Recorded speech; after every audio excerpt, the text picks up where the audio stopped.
Parce que tout démon que tu ne combats pas, tout esprit que tu ne combats pas, tout démon que tu ne chasses pas de ta vie, attend patiemment d'être transféré aux générations futures par les liens de sang. Et ainsi tes enfants naissent. Tu prétends les aimer. Oh, je vous aime mes enfants. Mais pourquoi si tu m'aimais, tu n'as pas renoncé au péché? Parce que Satan va te convaincre de ne pas obéir à Dieu. Parce que Satan ne veut pas seulement te contrôler toi, il veut contrôler ta postérité. Ainsi tes enfants naissent avec des malformations de caractère. Ne sais-tu pas que on transfère à nos enfants nos gènes et que les gènes enregistrent les informations?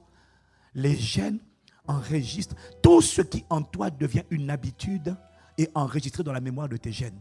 Et c'est ça qu'on transfère à notre postérité. Donc, il y a des enfants, on transfère. Les gènes sont porteurs d'informations concernant la couleur de peau, les yeux, les cheveux. Mais les gènes transportent également les informations sur le caractère. Quelqu'un naît et puis surtout avec des pulsions. Parce que c'est enregistré. Ça a été transmis parmi les 21 de maman, les 21 de papa, les 42. Il y a des gènes de caractère souillés qu'on a transmis. Papa était adultère. L'enfant des 8 ans, il aime déjà jouer le sexe et tout ça. Sans compter, il y a les démons qui rentrent par la chair, par le sang. Et puis maintenant, il y a la chair avec ses oppressions, ses passions et ses désirs. Même pas besoin de démons, rien que la chair toute seule. Laisse tomber ça. On n'a plus le temps pour critiquer, calomnier, m'aider les gens. Frère, on n'a plus le temps. Tu vas détruire ta vie. Quel que soit. J'ai vu des gens qui avaient un gros potentiel. Leur langue les a tués. Jacques dit, la langue là, un petit membre qui se vante de grands exploits. Il y avait des gens qui avaient du potentiel. Je les ai poussés à critiquer. Mais c'est parce que tu ne sais pas les conséquences. Parce qu'on n'a pas enseigné. Mais tu n'as pas besoin qu'on t'enseigne. Tu as juste besoin de lire et d'obéir. Quand c'est écrit, obéis. Sans indignation, il n'y a pas de révélation. Quand tu n'es pas indigné, tu ne cherches pas Dieu. Dieu m'a dit, arrête de me chercher pour toi. Arrête de combattre pour toi. Tu n'iras nulle part si le corps n'y va pas. Prie pour l'église. Combat pour l'église. Combat pour les saints. Enlève-moi. Je. Dis nous. Sinon, tes prières ne seront pas exaucées. Quand vous priez, dites notre Père. Il n'a pas dit mon Père, notre Père. C'est prier pour tous les saints. Arrose les autres, tu seras arrosé. L'arroseur sera arrosé. L'âme bienfaisante sera rassasiée. Et celui qui arrose sera lui-même. Prends-moi Job 42, verset 10. Regarde. L'Éternel, regarde, lis à haute voix. L'Éternel rétablit Job, on y va, dans son premier état, quand Job eut prié pour ses... Et l'Éternel lui accorda le double de tout ce qu'il avait. Quand il eut prié pour ses amis. Tant qu'il priait pour lui, rien ne se passait. Dieu l'a rétabli quand il s'est défocalisé du moi, malgré sa souffrance, pour se focaliser sur autrui. C'est la compassion qui pousse Dieu à l'action. C'est la compassion qui pousse Dieu au miraculeux. Ce n'est pas la grandeur de ton titre, la grandeur de ton onction, la grandeur de l'homme de Dieu. Oh, je suis l'homme de Dieu. On s'en fout de l'homme de Dieu. On s'en fout de ton onction. On s'en fout de ton titre. On ne veut pas voir un grand homme de Dieu. On veut voir le Dieu de compassion.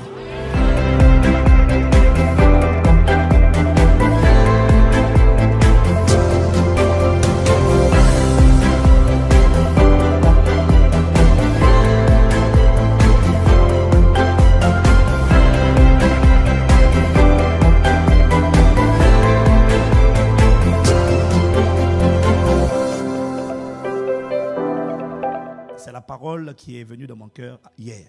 Les 3 clés qui ouvrent les portes de l'impossible. Bien-aimé, tu vois, j'ai découvert qu'avec Dieu, ce n'est pas une question d'endroit. Quand je vais en Afrique, les gens se lamentent, les gens ont pitié de l'Europe. Ils ont pitié de la France. Ils disent, ah, la France est un cimetière. La France est le cimetière des églises, c'est tellement dur. La Belgique, oh là là. Ça, c'est ce qu'il disait hier, tu vois. Et Et les gens trouvent normal, ils disent que, j'ai même écouté des prédicateurs, ils disent que dans leur église, Dieu ne fait pas beaucoup de miracles. Mais c'est quand ils vont en croisade qu'ils voient vraiment les miracles se manifester. Quelqu'un me suit? Même en Afrique, j'entends ça. Dans l'église locale, il n'y en a pas beaucoup. Mais quand on va en croisade, il faut voir vraiment quand on va là-bas, les musulmans et tout ça. Là. Et puis moi, ça m'a toujours gêné. Ça m'a toujours gêné. Et je sais que ça, ce n'est pas une vérité établie, mais je sais que c'est une réalité. Mais la réalité, vous savez très bien avec moi, n'est pas la vérité.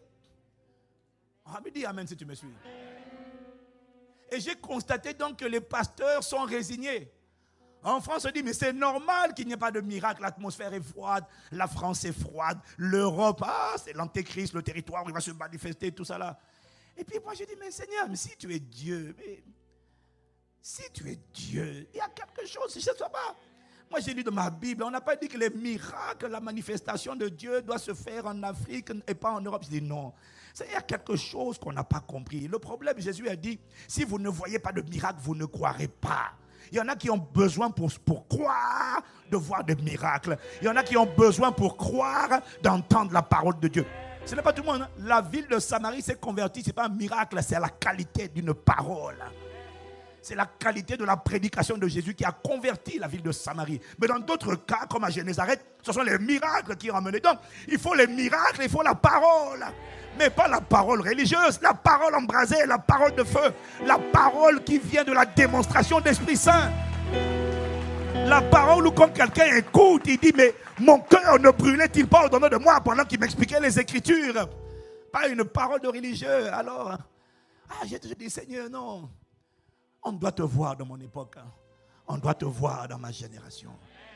On doit te voir. Pourquoi les groupes politico-occultes, les réseaux ésotériques continueraient-ils de dire en Europe, où est donc leur Dieu? J'ai lu les Écritures et j'ai vu qu'à Suse, au temps des royaumes médo-perses, j'ai vu ce qui s'est passé à travers Mardochée et Esther pour tout le peuple juif et comment ils ont été délivrés. Dans un royaume idolâtre, où la plupart des gens n'étaient pas du tout convertis au Dieu d'Israël. Et ce livre d'Esther te montre comment, à cause de ce que Dieu a fait à travers Esther et Mardochée, des multitudes se sont converties au Dieu du peuple juif. Alors j'ai découvert que ce n'est pas une question d'endroit. C'est une question de personnes que Dieu cherche, qui comprennent dans leur époque, dans leur génération. Les réveils ne naissent jamais de manière accidentelle. Les réveils naissent toujours d'un peuple indigné qui en a ras-le-bol de voir Satan faire sa publicité. Et Satan, à quel moment il fait sa publicité? Satan fait sa publicité lorsqu'on parle de ses œuvres. Celui dont on parle le plus révèle celui qu'on rend populaire. Celui dont on parle le plus révèle celui dont on fait la publicité. Je n'ai pas entendu amen. À quel moment on parle de Satan? Mais quand on parle de cancer, quand on parle de diabète, quand on parle de sida, quand on parle de migraine, quand on parle de maladie mentale, quand on parle de dépression, quand on parle de troubles du comportement, lorsqu'on parle de maladies cardiovasculaires, de maladies infectieuses, de maladies de sang, de maladies de peau, lorsqu'on parle de maladies, d'infirmités, c'est-à-dire des handicaps et de tourments, d'afflictions, d'oppressions démoniaques, plus on parle de ces choses-là, plus on est en train de parler de l'auteur de ces choses et il est content parce qu'on est en train de faire sa publicité. On ne fait pas exprès de faire sa publicité, mais celui dont on parle le plus révèle celui que les gens ont envie de connaître. Plus, si je te parle tout le temps de Cristiano Ronaldo, il y a des femmes qui ne connaissaient pas Cristiano Ronaldo ou Lionel Messi, mais à force de l'entendre parler, maintenant tu sais qui c'est. Il n'y a pas quelqu'un ici qui ne sait pas qui est Lionel Messi ou Cristiano Ronaldo. Pourquoi? Parce qu'on en parle. Mais il y a des joueurs dont on ne parle pas, que tu ne connais pas du tout. Ce n'est pas qu'ils n'existent pas, c'est juste qu'on n'en parle pas. Est-ce que quelqu'un me suit? Alors Satan est content quand on parle de ses œuvres. Parce que plus on parle de maladie, plus on parle d'infirmité, plus on parle de cancer, plus on parle de sorcellerie, plus on parle de vie bloquée, plus on parle de vie liée, plus on parle de gens qui à 40, 50, 40 ans ne s'est jamais marié. Une femme belle, un homme beau, il a une situation, mais il ne s'est jamais marié. Plus on en parle, plus on parle de gens qui ont été frappés, mort subite. Tu n'as pas idée du nombre de gens. Quelqu'un qui était bien soudainement pauvre. Je connais des gens, il est parti Oh, j'ai tellement d'histoires. Tellement d'histoires. Il y a des plaisantins. Non, mais moi, je ne connais pas. De toute façon, moi, je ne crois pas. Ouais, c'est ça, tu ne crois pas. On ne te parle pas de religion. Je parlais la dernière fois avec un couple là. J'ai rencontré, ils me disent, oh, de toute façon, lui, il est athée, elle est athée, il ne croit pas en Dieu. J'ai dit, ah bon, tu ne crois pas en Dieu. Tu ne crois pas en Dieu, mais je vais te dire une chose, on ne parle pas de religion. Parce que moi, je suis pas dans la religion. J'ai dit, non, moi, je ne parle pas de religion. Je te parle de Dieu. Dieu n'est pas religieux, Dieu est un être spirituel. Je ne te parle pas de religion, je te parle des réalités spirituelles. Parce que laisse-moi te dire une chose, dans ce monde, même, tu es rempli de personnes qui ne croient pas en Dieu, mais qui savent que l'homme est un esprit et qui sont conscients des réalités spirituelles. Beyoncé, Rihanna que tu chantes, là, Beyoncé, je ne sais même pas c'est quoi ces chansons. Beyoncé avoue le secret de son succès qui lui donne la capacité de prêcher. Elle dit, va regarder sur internet, elle dit que sa force vient d'un démon, Sasha Fierce. Elle le dit. Quand l'esprit rentre en elle, quand elle rentre en scène, dès qu'elle l'ouvre, l'esprit la saisit et puis elle devient, on dirait, une diva. Elle le dit. Rihanna a dit aux jeunes filles, je crois que c'est à Saint-Domingue, elle a dit aux jeunes filles dans une école maternelle, ça fait une indignation dans l'île. Elle a dit, si votre Jésus ne marche pas, essayez Satan. Donc ces gens-là savent, ils connaissent les réalités spirituelles. On ne parle pas de religion. Dieu n'est pas religieux. Jésus n'est pas venu pour établir une religion. Mais pourquoi Jésus introduirait une religion sur la terre alors que Satan n'a pas introduit une religion sur la terre? Tu connais la religion de Satan? Satan a introduit une nature appelée le péché, une culture appelée le monde. Il est à la tête d'un royaume appelé le royaume des ténèbres, contrôlé par des démons dont le but c'est d'égorger, dérober, détruire, affliger, tourmenter. Ma Bible dit dans 1 Jean 3 verset 8, le Fils de Dieu a paru pour détruire les œuvres du diable. Alors explique-moi, si Satan est venu emmener un royaume des ténèbres, comment peux-tu croire que Jésus a mené une religion? Comment une religion pourrait-elle être le remède face à Satan? Non, aucune religion ne peut confronter Satan. Aucune religion ne confronte un démon. Aucune religion ne peut faire face à la sorcellerie. Aucune religion ne peut chasser un démon. Voilà pourquoi devant les démons, devant Satan, les religions parlent, c'est des beaux parleurs. Théologien à théologien, confronté. Les éléments, on s'en fout. C'est la démonstration de puissance qui parle, là, qui doit parler. Tout le monde parle. Hein? Oh là là, nous on croit que Mohamed, on croit que vous parlez trop. Monsieur l'imam. Ah, moi c'est comme ça que je fais. Monsieur l'imam, vous parlez trop. Emmenez des fous. Emmenez des gens qui ne dorment pas. Emmenez des gens qui sont oppressés. Emmenez des gens atteints de fibrome, de kyste, d'endométriose. Emmenez des gens atteints de maladies chroniques. Emmenez-les, priez, invoquez votre Dieu. Moi je vais invoquer Jésus et on va voir le Dieu qui répondra par le feu sera le seul vrai Dieu. Dis Amen. Écoute-moi. Chaque fois que je fais ça souvent, hein. Chaque fois que je fais ça, les gars disent non. C'est-à-dire que non, mais moi je dis non, tu parles trop. Emmène-moi les cas. Et je vais te dire une chose, va prendre 3 jours avant de prier pour eux. Moi aussi je vais prendre 3 jours. À la fin des 3 jours, on verra qui répondra par le feu. On verra qui répondra. Comment? Dieu n'est pas religieux. Satan n'a pas introduit une religion. Pourquoi Jésus introduirait-il une religion? Non, la religion, c'est l'emballage dans lequel les hommes ont enfermé Dieu et ils ont présenté ça au monde. Dieu n'est pas dedans. L'emballage est vide. J'ai dit l'emballage est vide. Comment? Tu vois, les 3 clés, c'est quoi? Qui ouvrent les portes de l'impossible. Ce n'est pas une doctrine. Ah, c'est le fruit de l'expérience. Parce qu'il y a des choses, en tant que pasteur, j'ai enseigné hier. Et puis il y a des choses auxquelles j'ai été confronté. Il y a des situations, il y a des montagnes que j'ai vues qui, malgré la sainteté, malgré une vie rangée, ne bougeaient pas. Au point que tu te demandes, mais où est donc Dieu? Il y a des choses, des situations où j'ai vu Satan. Pas vu en vision, mais je sais qu'il est. C'est-à-dire que tu sens qu'il se moque de toi, quoi. Tu pries, tu jeûnes. Et puis il se moque de toi. J'ai vu des gens, il acceptait Jésus. Chaque veille d'examen, il y a une voix qui lui dit, c'est pas la peine d'y aller, tu vas échouer. Il prie. Il prie. Il prie. Il va à l'examen, il échoue. Alors qu'il est brillant. C'est pas la peine, tu vas échouer. Et puis quand il va à l'école, il y a des migraines qui le prennent, qui l'attaquent. J'ai tellement d'histoires. Une jeune fille à Pointe-Noire, dans notre église. Elle est venue. Elle est venue parce qu'elle a toujours mal à la tête. Depuis qu'elle est rentrée à l'université. Sa tête, croc. Depuis qu'avant le bac, pas de problème. Mais quand elle est rentrée à l'université, l'enfer. Toujours des migraines. Elle arrive à l'église, dans une atmosphère de prière intense. C'est là où il faut la présence manifeste de Dieu. Il ne faut pas la prière. Il faut la prière qui produit la présence manifeste de Dieu. On en a assez de la prière juste pour prier où il n'y a rien qui se passe, bien aimé. On rentre comme on dit, on sort comme oh non Seigneur. Oh, nous voulons la prière où la présence de Dieu est manifeste. Nous voulons la prière où le juste juge est dans la place, où le rétributeur des méchants est dans la place.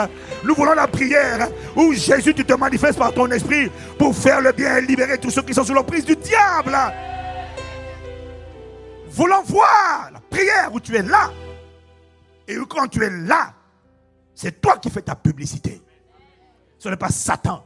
Tu sais comment Jésus fait sa publicité? En manifestant ses œuvres. À la place de la maladie, la guérison. Là maintenant, on ne parle plus de la maladie, on parle du guérisseur. C'est ça, c'est comme ça que Jésus fait sa publicité. On parlait de tourments, de souffrance. La personne dit, je suis venu, j'étais mal, j'avais mal ci, j'avais mal là. Je suis sorti, j'ai senti quelque chose sortir de moi. Soudainement, tout va bien, je vais bien. Waouh, ça c'est la publicité de Jésus. Je déclare et je décrète qu'on fera la publicité de Jésus ici. Donne-moi un meilleur amen.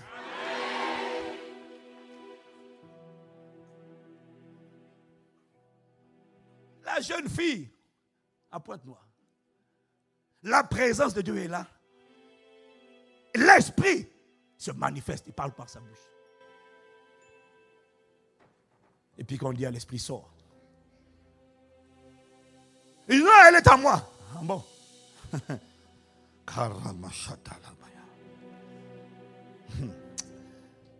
est à moi. Ah bon. Et tu sais ce que l'esprit dit? Elle se prend pour qui?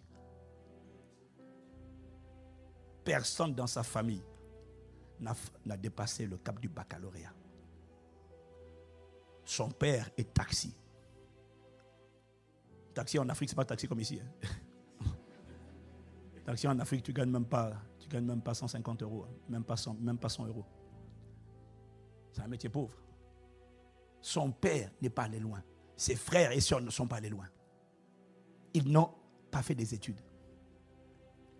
Parce qu'on nous a donné leur intelligence pour pas qu'ils excellent, ils brillent dans la vie. Elle veut montrer quoi? Elle a osé essayer d'aller à l'université. C'était un affront. Elle est censée rester là. On a mis une limitation sur elle. Tant qu'elle reste en dessous, derrière la barrière, il n'y a pas de souci. Le jour où elle franchir le cap, pouf, riposte. Moi, j'ai une de mes filles à l'église, mais une fille qui aime Dieu. Une fille que j'aime tellement. Son cas fait partie des cas qui m'ont tellement indigné que je suis allé pendant 3 jours dans le lieu secret en colère. J'ai dit non. Une fille consacrée, leader, intègre, embrasée, engagée, tout ce que tu veux. Juste parce qu'elle a eu une promotion. C'est comme s'il y avait une limitation qui avait été fixée sur elle. Dès qu'elle a eu la promotion au travail, dès qu'elle a commencé à avoir certaines grâces, opportunités, pouf, une maladie s'est déclenchée. Endométriose. Tu connais l'endométriose? Terrible. Les femmes qui ont ça, c'est terrible. Elle souffrait au moins 3 semaines sur 4 chaque mois. Elle m'a expliqué comment elle était parfois, elle a eu un nouveau travail. Ça lui a causé des problèmes. Elle prend le nouveau travail, elle n'arrive même pas à travailler. Elle est remplie de peur. Elle doit prendre des cachets de Doliprane toutes les 3 heures pour atténuer la douleur. Le problème, c'est que ça te détruit le foie. souffrance. Parfois, elle va s'enfermer dans la salle de réunion et puis elle est allongée, tordue de douleur, en train de pleurer. Une chrétienne née de nouveau, remplie du Saint-Esprit qui chasse les démons et qui aime sincèrement Dieu et qui ne vit pas dans le péché. Et elle est tordue de douleur, en train de pleurer de douleur, en train de crier à Dieu. Mais le fait de crier à Dieu, la douleur est toujours là. Quand elle m'a raconté son cas, j'ai dit non. J'ai dit à Dieu, c'est quoi ça? J'ai dit, Seigneur, ça c'est quoi? J'ai dit non. Assez, c'est assez. Trop, c'est trop. Sans compter celle qui avait des... Elle marche dans la sainteté. Elle est mariée depuis plus de 8 ans, 10 ans. Pas d'enfant. Mais encore si c'était que ça. Non seulement elle n'a pas d'enfant, elle n'ovule pas. Elle n'a pas ses menstrues. Mais en plus, son utérus est bourré de fibromes au point qu'on ne voit pas l'utérus. Et elle va faire les derniers examens. On lui dit qu'on a trouvé que parmi tous les fibromes, il y en a un qui a plus de 12 cm. Je dis non. Je dis mais non, Seigneur, c'est quoi ça? Il y a déjà suffisamment de cas que je connais qui souffrent. C'est quoi? Et tu sais, je suis allé, j'ai demandé à Dieu, j'ai dit, ah non, Dieu, non. Je dis non, ça ne peut pas continuer comme ça. Ça m'a mis en colère. J'ai dit non. Tu vois, quand tu n'es pas indigné, tu ne vas pas crier à Dieu. Je dis non, il y a quelque chose qui n'est pas à sa place. Non. Les démons se moquent des églises, ils se moquent des chrétiens, ils mettent des barrières, ils affligent et ils tourmentent. Oh non. Et quand je suis allé prier, Dieu m'a parlé. C'est pour ça que je dis, il y a des choses. Au-delà de ce qu'on disait hier, l'expérience du ministère t'a fait découvrir des choses où tu es obligé de dire, on va arrêter de dire des récitations qu'on a entendues. On va maintenant chercher la révélation pour que Dieu parle. On va arrêter de sortir les théories. Oui, la théorie, je la connais, la théorie. La théorie, c'est par ces nutritions, j'ai été guéri. Je le sais. Mais pourquoi je transporte cette maladie, bon sang? Pourquoi? Je suis saint. Pourquoi je transporte ça? Il faut arrêter de faire semblant. Dans l'église, beaucoup de gens font semblant. On met le maquillage physique et puis on met le maquillage spirituel. Mais à l'intérieur, à la maison, ce sont des hémorragies, ce sont des frustrations, ce sont des larmes derrière les mascaras. Mais on ne peut pas montrer ça. On ne peut pas montrer. Je dis, mais Seigneur, c'est quoi? Et tu vois, chez moi, j'ai reçu du Saint-Esprit des révélations. Les gens m'envoient du monde entier des messages pour me dire, on n'a jamais entendu le genre de message que vous annoncez. Pasteur, c'est quoi votre secret? Le secret, c'est l'indignation, la frustration qui m'emmène à me réfugier, à dire non. Ils disent que tu n'agis qu'en Afrique. Ils disent que tu n'agis qu'en Asie. Je dis non, c'est pas vrai. Ma Bible dit que tu ne fais pas de favoritisme. Ma Bible dit que là où 2 ou 3 sont assemblés en ton nom, tu es présent au milieu d'eux. Je suis désolé. Ça ne peut pas être une question de pays. J'ai vu ce que tu as fait avec Joseph en Égypte. J'ai vu ce que tu as fait avec Daniel. J'ai vu ce que tu as fait avec Mardoché. J'ai vu ce que tu as fait avec Paul, avec Pierre. J'ai vu ce que tu as fait dans des contrées païennes et idolâtres. J'ai vu comment il y a des territoires où on peut dire que le ciel a impacté la terre à un moment donné. J'ai dit, Seigneur, qu'on dise ça de mon époque et de ma génération. Pas qu'on dise qu'il y a eu Castanou, non. Mais qu'il y a le ciel a impacté la terre et que le ciel a été constaté. Jésus a été attesté et constaté de son vivant.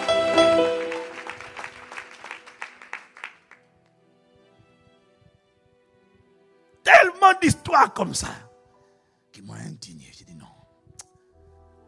Et c'est quand on est allé crier à Dieu, je suis allé crier à Dieu. Pouf, la révélation est venue. Et il m'a dit plein de choses. Et ce sont ces choses-là que j'enseigne depuis plusieurs mois. Donc, si tu veux comprendre ces choses-là, je ne vais pas les résumer ici.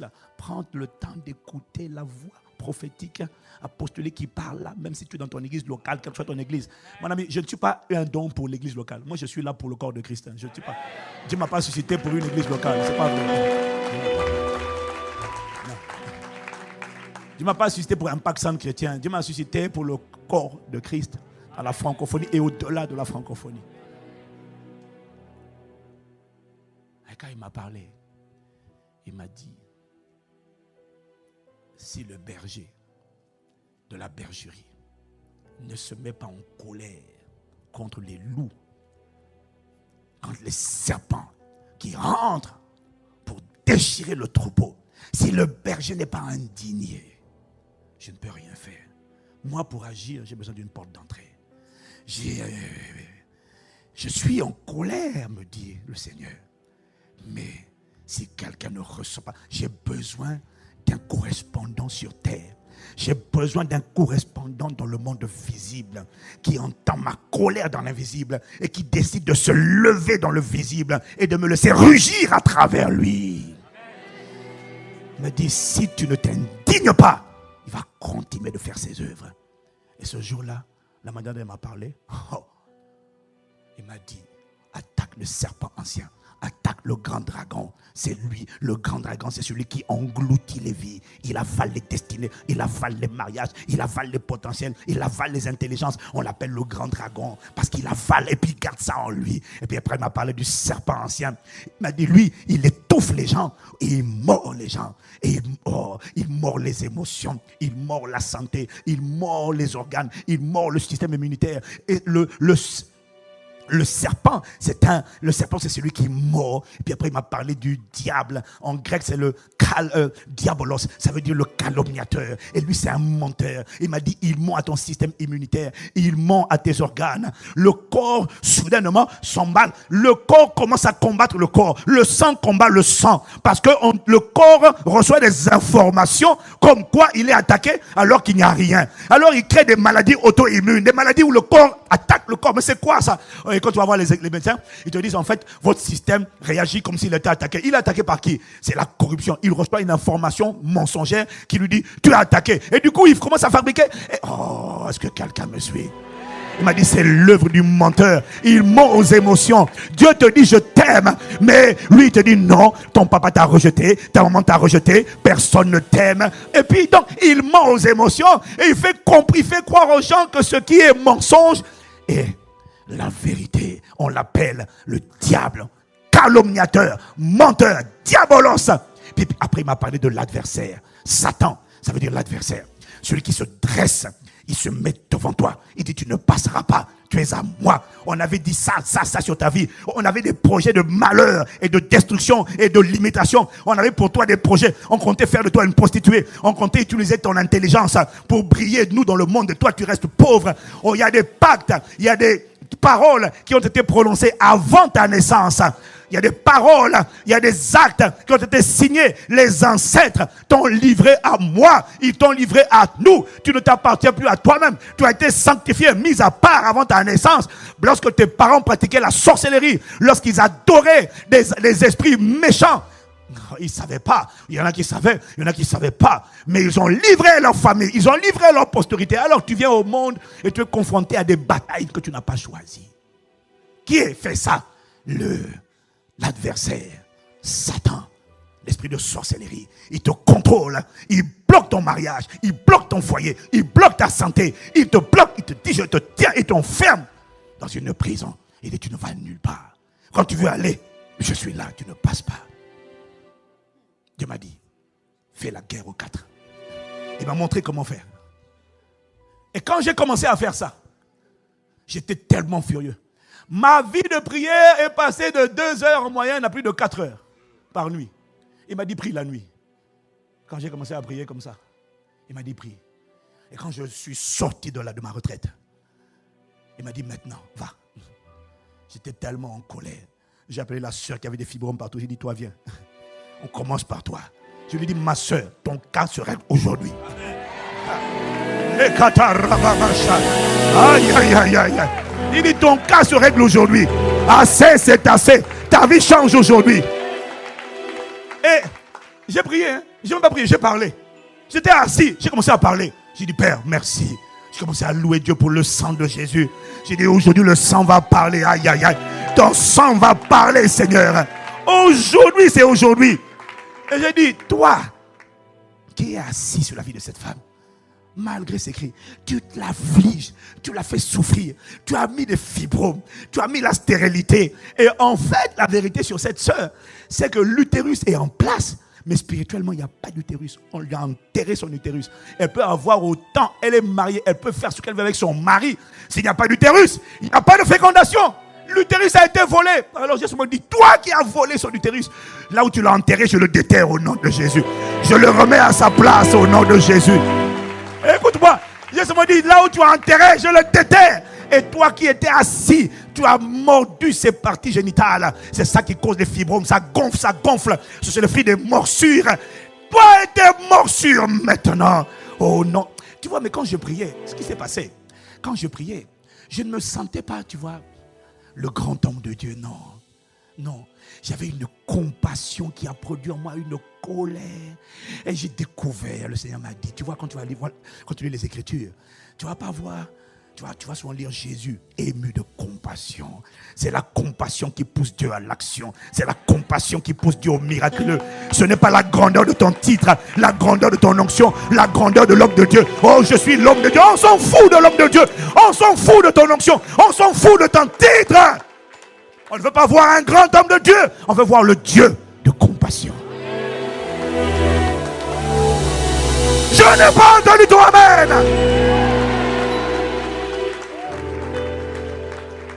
Alors, pendant que je suis en train de prier pour elle, je sens une compassion mais qui me met en colère. Et à un moment donné, je dis, mais comment peux-tu être aussi méchant?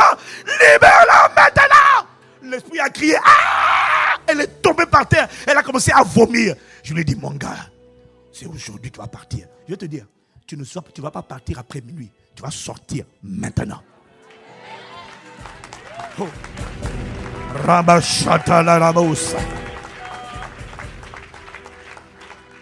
Le dimanche suivant, j'ai pris l'autre. Parce que je ne peux pas le faire tout le temps. J'ai pris l'autre, celle qui avait l'endométriose là. Ma fille! Hey, ma fille! Aïe, aïe, aïe, aïe. Comment tu attaques ma fille bien-aimée? Toi, comment tu peux attaquer ma fille? Autant cava sur l'église aujourd'hui. J'ai dit, démon, l'endométriose, je ne sais pas comment. J'ai dit, cette endométriose va s'arrêter aujourd'hui.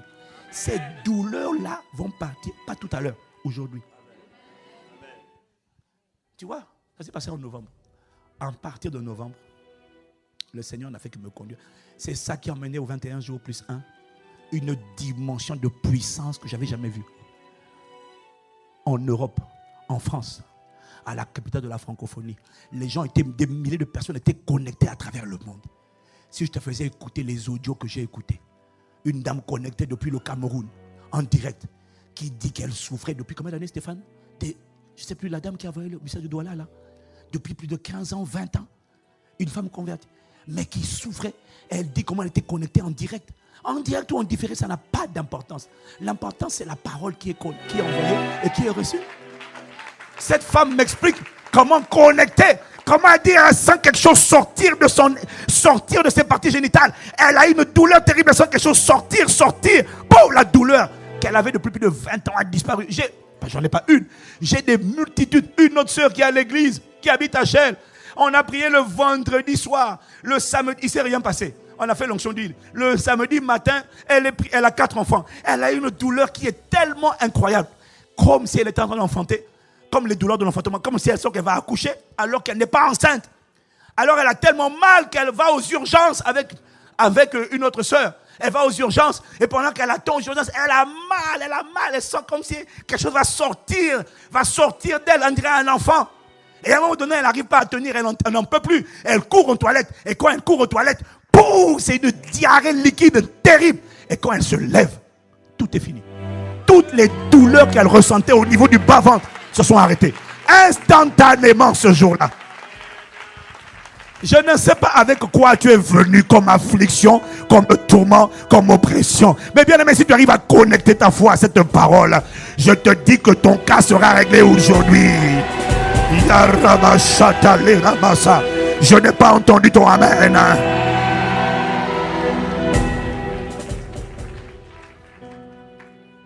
Sans indignation, il n'y a pas de révélation. Quand tu n'es pas indigné, tu ne cherches pas Dieu. Dieu m'a dit, arrête de me chercher pour toi. Arrête de combattre pour toi. Tu n'iras nulle part si le corps n'y va pas. Prie pour l'église. Combat pour l'église. Combat pour les saints. Enlève-moi. Je. Dis nous. Sinon, tes prières ne seront pas exaucées. Quand vous priez, dites notre Père. Il n'a pas dit mon Père, notre Père. C'est prier pour tous les saints. Arrose les autres, tu seras arrosé. L'arroseur sera arrosé.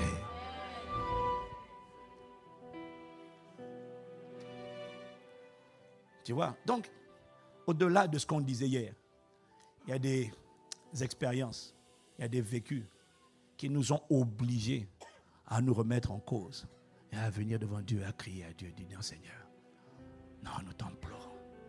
Alors j'ai découvert 3 clés. Il m'a montré ça. Mais tu vois, je ne suis pas en train d'enseigner. Là, je suis en train de parler. Dis Amen. Amen. Donc, je ne vais pas te les développer. J'ai déjà enseigné dessus. Mais bien aimé, ces 3-là, j'ai découvert, quel que soit, maintenant je sais. Non, maintenant. Hier, je ne savais pas. Maintenant, je sais. Pourquoi? Parce que ce sont des clés éprouvées. Je les ai appliquées. Mais pas moi. Moi, je suis le Josué qui conduit le peuple. Mais Josué ne peut pas aller terrasser des géants à Canaan. Josué, son job, le pasteur Josué, c'est de lever une armée d'indignés. Une armée d'hommes et de femmes qui disent assez, c'est assez. On a assez tourné dans le désert. Satan s'est assez moqué de nous. Il s'est assis sur nos vies, sur nos santé, sur nos destinées, sur la vie de nos enfants. Et il se moque de nos familles. L'esprit de sorcellerie va quitter ma famille. Il va quitter. Aïe, aïe, aïe, aïe. Ma famille sera sauvée. Je n'ai pas entendu. Je parle pour moi. Je vais te dire, toutes les puissances de sorcellerie, d'incrédulité, d'athéisme, d'humanisme qui sont assis sur ma famille. Je ne sais pas pour toi, mais il y a un indigné qui a dit, votre temps est compté. Je ne sais pas comment, je ne sais pas quand, mais vous allez déguerpir de ma famille. Moi et ma maison, nous servirons le Seigneur. Mes enfants seront disciples de Jésus. Toute ma famille. Il n'y a personne dans ma famille qui ira en enfer. Il n'y a personne. Tous les gens qui, toute voix qui appelait la mort dans ma famille va mourir cette année. Je te dis, si tu crois à cette parole, elle s'accomplit cette année dans ta vie.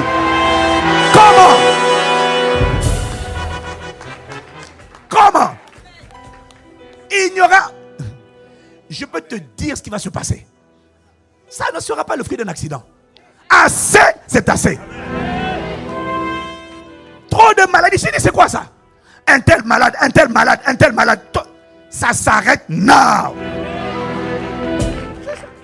C'est l'indigne. Dieu a besoin de gens qui sont en colère. Il y a trop de chrétiens passoires, mous. Oh mon Dieu, pourquoi? Je ne sais pas ce que j'ai fait. Dieu n'est pas l'auteur de ton affliction. Un seul est l'auteur de l'affliction.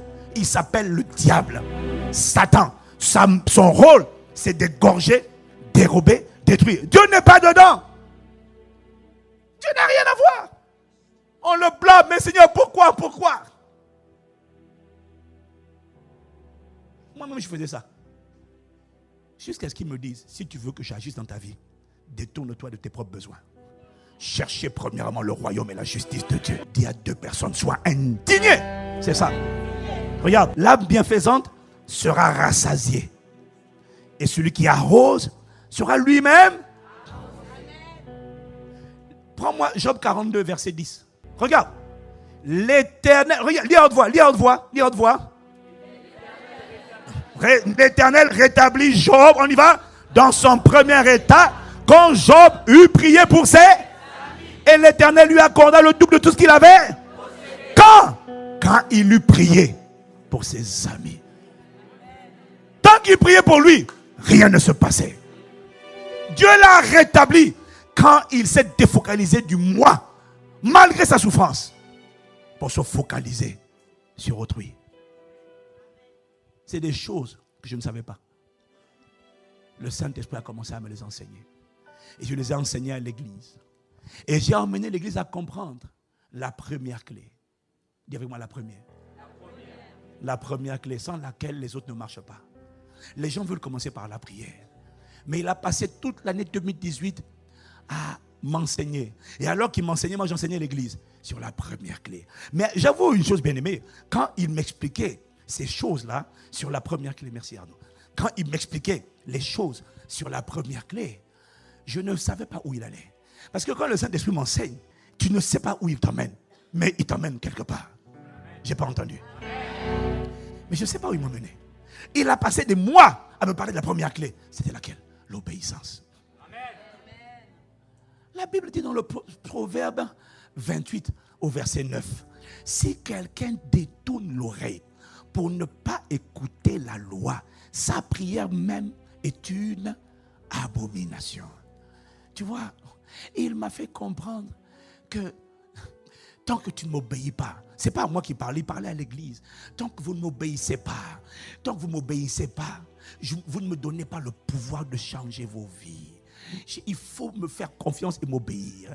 Parce que la vérité que tu dois comprendre, c'est que tu obéis quand même à quelqu'un. Parce qu'il n'y a que 2 mètres dans le monde spirituel. Si tu n'obéis pas à Dieu, alors tu es en train d'obéir au Satan. Si tu ne prêtes pas ton corps à Dieu, tu es en train de le prêter à un démon. La question, ce n'est pas est-ce que tu obéis. La question, Pierre dit dans 2 Pierre 1 verset 19, 2 Pierre 1 ou 2 Pierre 2 verset 19, chacun de nous est esclave de ce qui a triomphé de lui. Donc, il y a quelqu'un qui a triomphé de toi. La question, c'est un esprit. Quel est l'esprit qui a triomphé de toi? Tu es un esclave.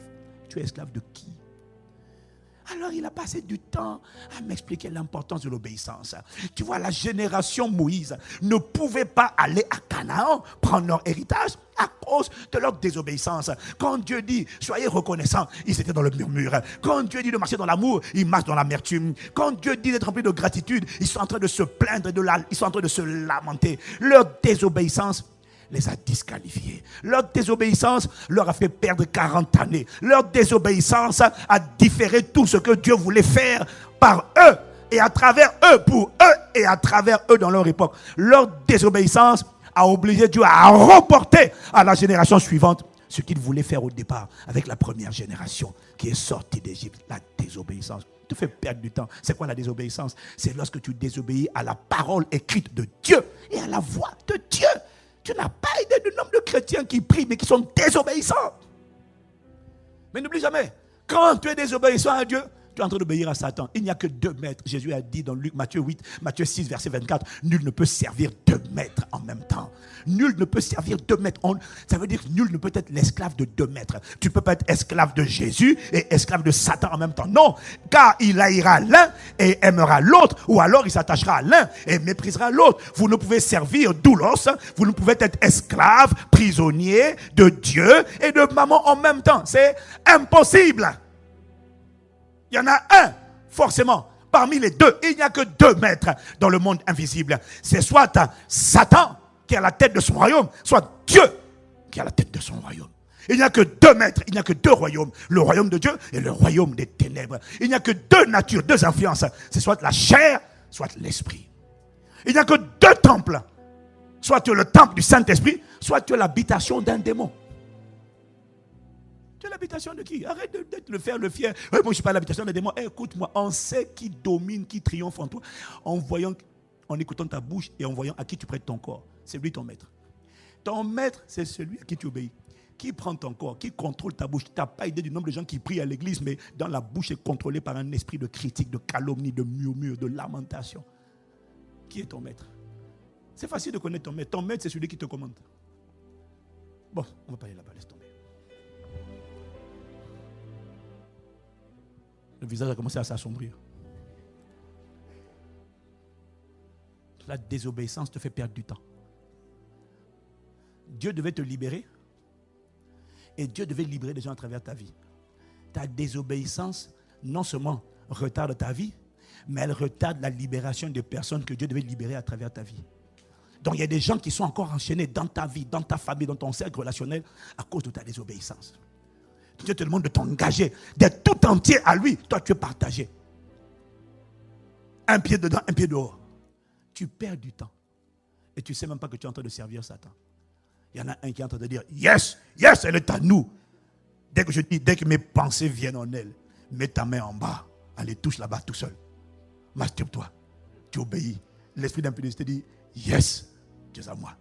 Tu m'obéis, c'est ça. Continue encore. Bon, maintenant que tu as fini, va coucher. Cherche un homme là-bas ou cherche une femme.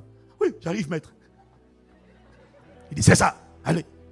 Allez, dimanche, je t'autorise à aller à l'église. Je peux aller à l'église? Va chanter, pas de problème. Dès que tu sors, toi et moi, on est ensemble. Hein? Oui, maître. Donc tu vas à l'église, tu lèves des mains hypocrites et impures. Des mains d'acteurs, de comédiens. Hein? Et puis dès que tu sors, maître, je suis encore là. Allez, on y va encore. Minable, lamentable. Tu ne sais pas, tu perds du temps. Tu détruis ta vie. Satan se réjouit. Satan est heureux. Il dit, oh, elle peut prier. Ce n'est pas grave. Au moins, elle est à nous. C'est notre agent infiltré. C'est notre antenne relais. Et quand cette personne-là, qui prie, mais qui est esclave de Satan, bizarrement, quand elle touche la sono, quand elle se met à la sono, elle émet des ondes. Bizarrement, le son maintenant commence à... Le son qui était bien, on entend les interférences. Non, je suis sérieux. On ne sait pas pourquoi. Il y a des gens qui sont des antennes relais. C'est-à-dire que l'esprit qui te contrôle, à travers l'influence qu'il exerce sur toi, arrive à polluer un environnement proche. Juste à travers l'influence qu'il exerce sur toi. Tu deviens son complice. La question, c'est qu'est-ce que Satan a fait pour toi? Pour que tu lui donnes ton corps. Il a fait quoi pour toi? Tu lui donnes ta bouche. Tu lui donnes tes mains. Il a fait quoi pour toi? Qu'est-ce que l'esprit de colère a fait pour toi? Il n'y a aucun démon qui est bon. Le diable est mauvais. Il est méchant. Qu'est-ce qu'il a fait pour toi? Qu'est-ce que l'esprit de critique? Qu'est-ce que l'esprit de colère? Qu'est-ce que l'esprit d'amertume? Qu'est-ce que l'esprit de jalousie? Qu'est-ce qu'il a fait pour toi? Il te détruit. Il détruit. Il te pousse à détruire ce que Dieu voulait construire à travers ta vie.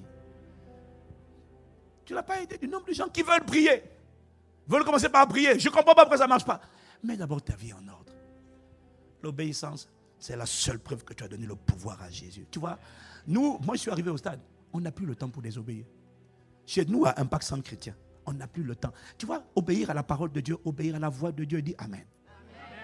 Tu vois, il y a des domaines dans lesquels on ne doit plus discuter. Chez nous, quand on dit dîme, c'est l'obéissance. On obéit à une loi spirituelle. Il y a des gens, tu es encore là, oh, mais la dîme, c'est quoi? Ouais, mais, tu es dans la désobéissance, tu es un récalcitrant. On n'a plus le temps pour discuter sur la dîme, sur les offrandes. Chez nous, quand on dit offrande, on est content de donner. Pourquoi? Parce qu'il est écrit donner, il vous sera donné. On est content de donner parce que donner est une preuve d'amour. Mais ce n'est pas tout. Donner est une preuve d'amour. Dieu a tant aimé qu'il a donné. Donc tu vois, chez nous, on n'a plus le temps. On est content qu'on doit donner. On est content de donner la dîme. On ne paye pas la dîme. On donne nos 10%. Pourquoi? Parce qu'on a compris que c'est la manière 10%. Oh, quelqu'un dit, c'est moi, maintenant je ne suis même pas allé là-bas. La dîme n'est pas à toi. La dîme est une manière de reconnaître la prééminence de Dieu. C'est ce qu'on appelle les prémices de tes revenus. Les prémices, ce sont les premiers fruits. Dans chaque revenu, il y a la première partie, pas 10%. Ce sont les premiers 10%. C'est ça qu'on appelle la dîme. Premier 10%, ce n'est pas pour toi. Pourquoi? Parce que c'est ce qu'on appelle les prémices. Les prémices sont une manière de reconnaître à Dieu la prééminence. C'est-à-dire que Dieu a la première place. Parce que ma Bible l'appelle le premier. Il n'est pas le deuxième, il est le premier. Quand il n'est pas le premier, il n'est pas.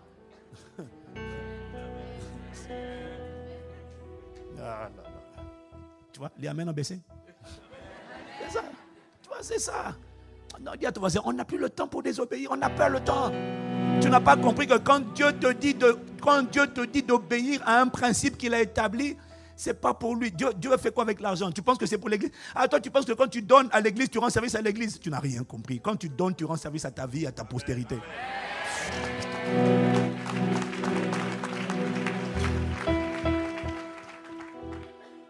Bien-aimé, ce n'est pas la peine d'aller ailleurs tant que tu n'as pas décidé d'obéir à Dieu.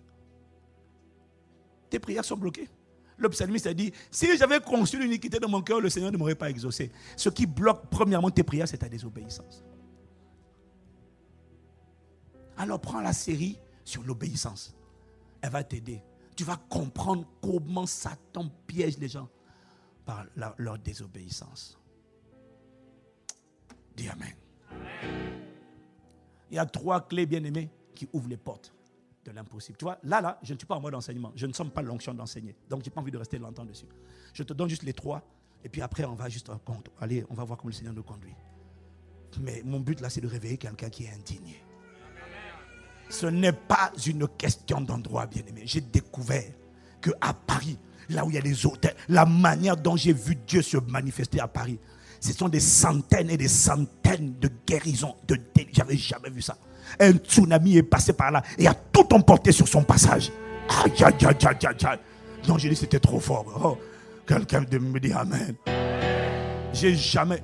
Mais dans tous les domaines, c'était un raz de marée. Dans tous les cas différents, les gens qui étaient connectés à la prière. Mais ce qui a préparé les 21 plus 1 jour de l'année dernière, c'était d'abord l'obéissance. Dieu n'envoie pas à Canaan un peuple qui n'est pas obéissant. Voilà pourquoi la génération Moïse n'est pas allée à Canaan. C'est la génération Josué. Qu'est-ce qui caractérisait la génération Josué? C'était une génération de soldats. Ils ont dit à Josué que l'Éternel, son Dieu, soit avec toi. Si quelqu'un désobéit, c'est nous qui allons lui régler son cas. On a trop perdu du temps dans le désert. On en a assez de tourner en rond. On veut aller à Canaan. Il n'y a pas de visitation divine sans d'abord consécration. Sainteté totale. Abat le péché. Dors. Mettez de l'ordre. Tu dois choisir. Tu veux Dieu ou tu veux rester là où tu es? Moi, bien aimé. Moi, j'ai dit je veux Dieu. Seigneur, il faut qu'on te voie dans mon époque. Il faut qu'on te voie dans ma génération. J'en ai assez d'entendre les païens se moquer de nous. J'en ai assez d'entendre les LGBT se moquer de nous et prendre le territoire. J'en ai assez de voir l'islam progresser. Non, bien-aimé, je dis Seigneur, s'il n'y a pas de témoignage, les témoins ne sont pas crédibles. Il faut des témoignages. Pour qu'il y ait des témoignages de miracles, de prodiges et de signes, il faut que Dieu descende. Pour que Dieu descende, il dit toujours, nettoyer. Dieu ne descend pas tant que tu ne mets pas de l'ordre. Dieu ne descend pas. Il y a des gens, avant de les inviter chez toi, tu ranges la maison, oui ou non? Je n'ai pas entendu. Tu ne peux pas recevoir le chef de l'État et puis il arrive dans ta maison, tout est sang dessus, les chaussures sont sur le canapé. Hein? Non. Là, il y a des miettes de pain partout, il y a du pain, la confiture, le Nutella. Non, tu nettoies. Avant que Dieu n'atterrisse, il exige le nettoyage. C'est ça qu'on appelle, mets de l'ordre. Renonce au péché. Sors de là. Il y a des vies, il y a ta vie qui doit changer. Et à travers toi, il y a des personnes qui doivent être irradiées. Amen. Tu n'as plus le temps pour négocier avec Dieu. Cette négociation ne vient pas de toi. Elle vient d'un démon avec qui tu as cohabité trop longtemps et qui essaie de te persuader, non, n'obéis pas à Dieu, tu sais, oh, Dieu te comprend. C'est normal que tu sois rebelle, c'est normal que tu aies tendance à injurier les gens, c'est normal que tu n'aimes pas l'autorité, c'est normal que tu te méfies des pasteurs parce que tes parents t'ont brimé, on t'a fait trop du mal, c'est normal, c'est normal. Une voix, quand tu décides d'obéir à Dieu, une voix va plaider à l'intérieur de toi, non, n'obéis pas à Dieu, n'abandonne pas la masturbation. Tu sais, c'est normal, hein? Il faut quand même, parce que si tu ne te masturbes pas, il faut quand même libérer le liquide là, parce que si tu libères le liquide là, c'est compliqué, mon gars. Menteur. C'est normal que tu te prostitues. C'est normal que tu couches. Mais vous vous aimez, non? C'est normal. Dieu a dit non, ton corps est le temple du Saint-Esprit. Tu as été racheté. Tu sais ce que ça veut dire racheter? Ça veut dire que tu n'es plus le propriétaire. Ce corps n'est pas à toi. S'il est à moi en bas, il n'est pas à toi. Et même avant, il n'était pas à toi. S'il appartenait à l'esprit d'immoralité sexuelle, c'est lui qui était le maître. Et quand tu dis j'ai pas envie, c'est parce que l'esprit d'immoralité avec qui tu as cohabité pendant trop longtemps est en train de te dire non, fais pas ça, fais pas ça, fais pas ça, fais pas ça. J'ai encore envie de souiller. Parce que tout démon que tu ne combats pas, tout esprit que tu ne combats pas, tout démon que tu ne chasses pas de ta vie, attend patiemment d'être transféré aux générations futures par les liens de sang. Et ainsi tes enfants naissent, tu prétends les aimer. Oh, je vous aime mes enfants. Mais pourquoi si tu m'aimais, tu n'as pas renoncé au péché? Parce que Satan va te convaincre de ne pas obéir à Dieu. Parce que Satan ne veut pas seulement te contrôler toi, il veut contrôler ta postérité. Ainsi tes enfants naissent avec des malformations de caractère. Un enfant qui a 6 ans, j'ai vu ça, 6 ans, et ivrogne. 6 ans, l'enfant boit. Il est ivrogne. Pourquoi? Son père était alcoolique. Ne sais-tu pas que on transfère à nos enfants nos gènes et que les gènes enregistrent les informations? Les gènes enregistrent tout ce qui en toi devient une habitude et enregistré dans la mémoire de tes gènes. Et c'est ça qu'on transfère à notre postérité. Donc, il y a des enfants, on transfère. Les gènes sont porteurs d'informations concernant la couleur de peau, les yeux, les cheveux, mais les gènes transportent également les informations sur le caractère. Quelqu'un naît et puis surtout avec des pulsions. Parce que c'est enregistré, ça a été transmis parmi les 21 de maman, les 22 de papa, les 42. Il y a des gènes de caractère souillés qu'on a transmis. Papa était adultère. L'enfant dès 8 ans, il aime déjà jouer le sexe et tout ça. Sans compter, il y a les démons qui rentrent par la chair, par le sang. Et puis maintenant, il y a la chair avec ses oppressions, ses passions et ses désirs. Même pas besoin de démons, rien que la chair toute seule. Laisse tomber ça.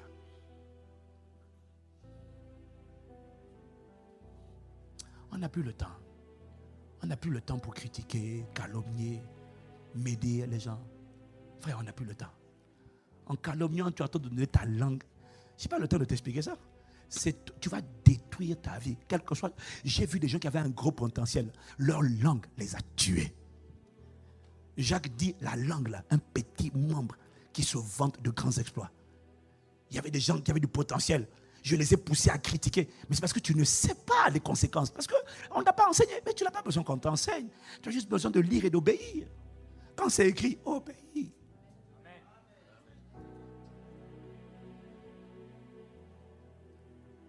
On ne prend pas possession de son héritage sans l'obéissance. C'est la première clé. La deuxième clé, c'est la foi. Mais c'est une conséquence du premier. Parce que la foi, l'obéissance est une preuve de foi. Quand tu obéis à Dieu, c'est la preuve que tu lui fais confiance. Quand tu désobéis à Dieu, ça veut dire que tu ne lui fais pas confiance. La foi. Jésus a dit, quand le Fils de l'homme viendra, trouvera-t-il encore la foi sur la terre? La foi, une denrée rare dans l'église. Beaucoup veulent prier, mais sans la foi. Une foi grande n'est pas le fruit d'un accident. Une foi grande est le résultat d'un rendez-vous régulier avec Dieu, sa parole et le Saint-Esprit. Notre génération, tu veux faire des exploits? La Bible dit, avec Dieu, nous ferons des exploits. Tu ne peux pas faire d'exploits sans la foi. Tu ne peux pas déplacer les montagnes sans la foi. Les gens veulent déplacer des montagnes, mais ils n'ont pas la foi. Ils ont l'espoir, ils ont l'espérance, ils savent crier. Non, bien aimé, il y a des choses pour lesquelles ce n'est pas une affaire de cri. Moi, je crois à la puissance de la prière. Mais avant la prière, il faut la foi, car il faut que celui qui s'approche de Dieu croit que Dieu existe et qu'il est le rémunérateur de ceux qui le cherchent. Si tu approches Dieu sans la foi, Dieu ne prend pas plaisir. Que dit la foi? La foi dit, je sais qui tu es. Je sais que tu es capable. Je sais, je crois en ta fidélité. Je crois en ta bonté. Je crois en ta justice. Je sais que mon Rédempteur vit. Je sais que je ne serai pas confondu. Je sais, même si ce n'est pas mon expérience d'aujourd'hui, je sais que ta parole est la vérité. Je sais que la vérité sort de ta bouche. Je sais que à toujours, oh Dieu, ta parole est établie dans le ciel. Je sais que les cieux et la terre passeront, mais tes paroles ne passeront pas. Quelle que soit ma condition, je sais que mon Rédempteur vit et qu'il se lèvera le dernier. Je sais que quiconque espère en toi ne sera pas confondu. Je sais que lorsqu'on tourne vers toi les regards, on est rayonnant de joie. Le visage ne se couvre pas de honte. Je sais, alors la honte va quitter ma vie parce que je sais. La foi s'appuie sur la parole. La foi, ce n'est pas l'espoir. Ce n'est pas l'espérance. Au début, il y a l'espérance. Et puis quand tu lis les Écritures, tu te rends compte que ton espérance, c'est exactement ce que Dieu dit dans sa parole. Alors c'est là que naît la foi. J'ai espéré, mais maintenant, il n'y a pas la foi. Tu vois, les gens veulent prier tous les jours. Tu n'as pas la foi. Tu n'as pas la foi de l'Église aujourd'hui est trop petite.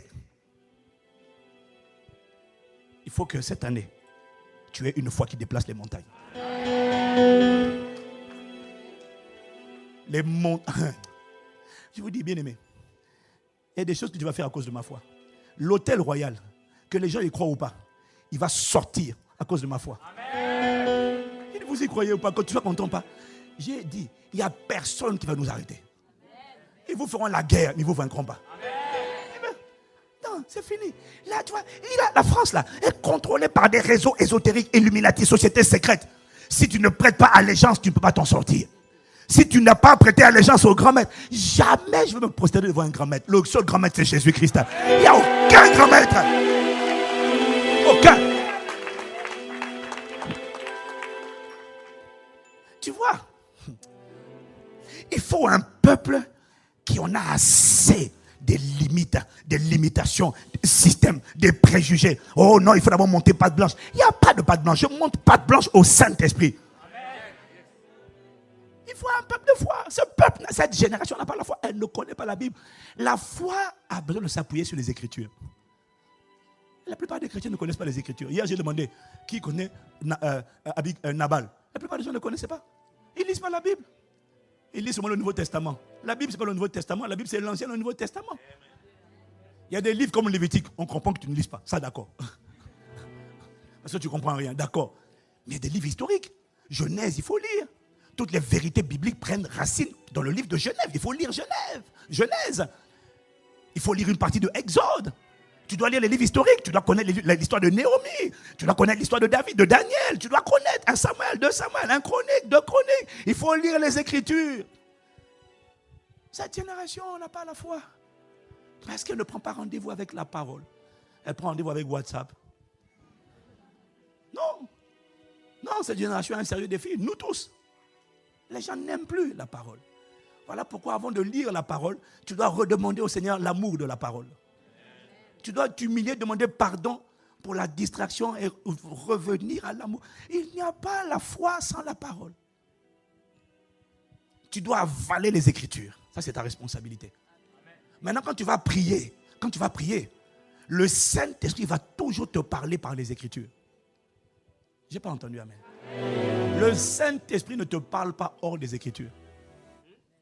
Quand l'onction prophétique coule, il s'appuie toujours sur la parole pour proclamer.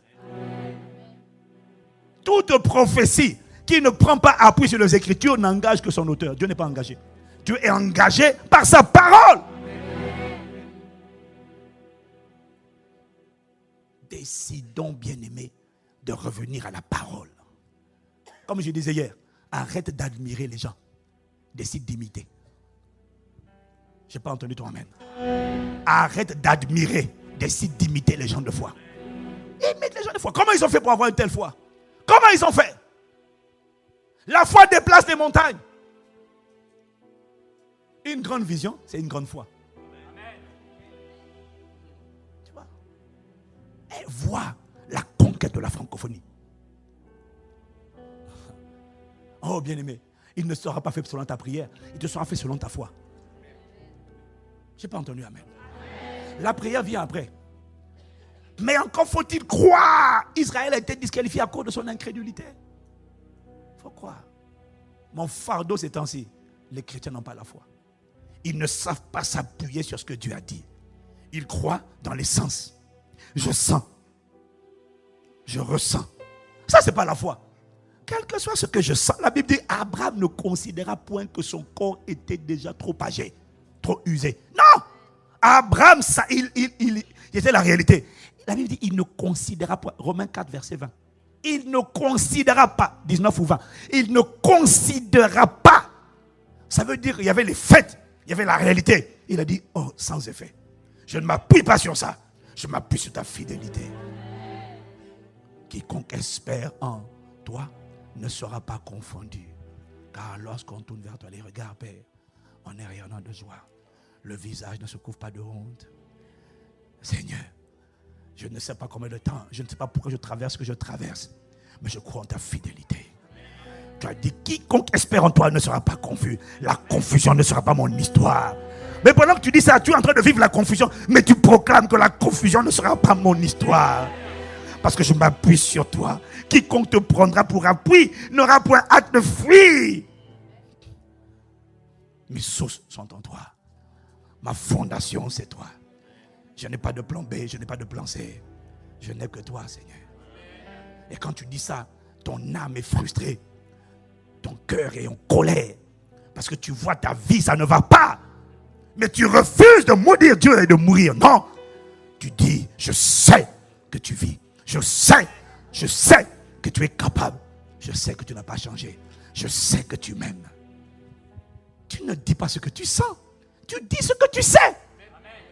La raison pour laquelle beaucoup ne disent pas ce qu'ils savent, c'est parce qu'ils ne savent pas. Pourquoi? Ils ne connaissent pas les Écritures. Les Écritures te révèlent la nature de Dieu. Te révèlent le caractère de Dieu. Proclame ça à Dieu. La foi, j'ai découvert, va emmener Dieu. La foi oblige Dieu. Quand Dieu voit la foi chez quelqu'un, la foi oblige Dieu à donner à quelqu'un ce que Dieu n'avait pas prévu de lui donner.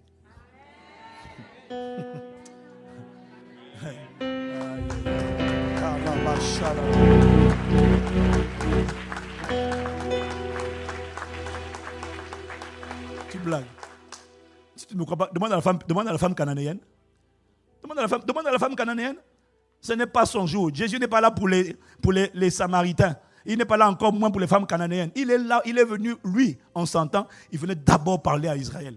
Cette femme-là n'est pas d'Israël. Elle dit, Seigneur, au secours, ma fille est tourmentée par un démon. Jésus lui dit, non, maman, je ne suis pas désolé.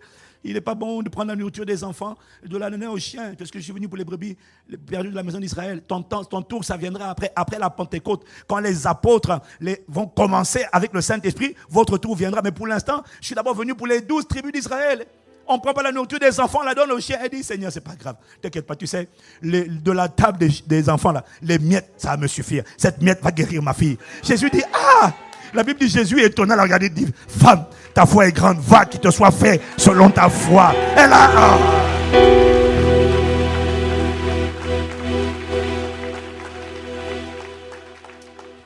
Le Seigneur te communique une foi sans précédent. La foi qui déplace les montagnes cette année au nom de Jésus. Il y en a assez de voir petit, de rêver petit. La foi voit grand, rêve grand. La foi dit, avec Dieu nous ferons des exploits. Quelle est cette génération? Elle ne rêve pas d'exploits. Tu parles avec les jeunes aujourd'hui, leur rêve c'est bac plus 2. C'est quoi comme rêve ça? Rêve de conquérir le monde. Rêve de prendre les nations pour Christ. Rêve d'influencer ta génération. Rêve. C'est ça. Une personne qui a la foi est une personne qui ne voit pas les barrières, qui ne voit pas les montagnes. On lui dit, non madame, vous savez. Alors je t'explique Ivan. Je t'explique. T'es noir. Je dis, bon. Moi je suis du ciel mon ami. D'abord, je ne suis pas noir. Le corps est marron, il n'est pas noir. Et le pire, il ne faut pas me dire que je suis un homme de couleur. Là, c'est encore pire. Parce que moi, la couleur ne change pas, mon gars, tu comprends? Toi, quand tu es en colère, tu es vert. Quand tu es pâle, tu es bleu. Moi, je ne suis pas moi-même couleur. Alors, arrête de m'embêter. Je ne suis pas une personne de couleur. Dis Amen. Il ne faut pas laisser les gens t'enfermer. La foi fait de toi un audacieux. La foi te fait voir l'invisible. La foi te fait voir, même quand tes yeux sont fermés, tu vois comme Moïse, l'invisible. Tu vois le roi sur le trône. Tu vois le Dieu capable. On ne peut pas arrêter une personne de foi. Arrêtez de rêver petit. Arrêtez d'être content d'une petite église. Ça, c'est une petite église. Tant que vous n'avez pas la volonté de Dieu, ce n'est pas une église ici. C'est plusieurs méga churches dans la région de l'Occitanie. Ça, c'est la volonté de Dieu. Ce n'est pas une petite assemblée. Vous voyez, petite assemblée. Oh, c'est pas mal. Ce n'est pas. C'est médiocre. C'est quoi cette mentalité de petitesse, de médiocrité? C'est parce que la foi a disparu. Les gens n'ont pas rendez-vous avec les Écritures. Ils ne connaissent pas le Dieu de conquête. Dieu est humble, mais c'est un conquérant. Il veut conquérir les nations. Quand tu es une personne de foi, quel démon va t'arrêter? Il a dit te feront la guerre. Mais quand tu as la foi, moi je te dis, écoute-moi, il ne faut pas me chercher. Ils savent, hein? Ils savent. Ils font la guerre tout le temps. J'ai dit, n'essayez pas. Vous allez perdre votre temps. Aussi nombreux vous allez venir m'attaquer, aussi nombreux vous allez mourir au nom de Jésus. Comment? Que Dieu fasse de toi une personne de foi. Prends rendez-vous avec le livre, avale-le, crie à Dieu, implore Dieu. À force de l'implorer, il va faire sortir en toi son cœur.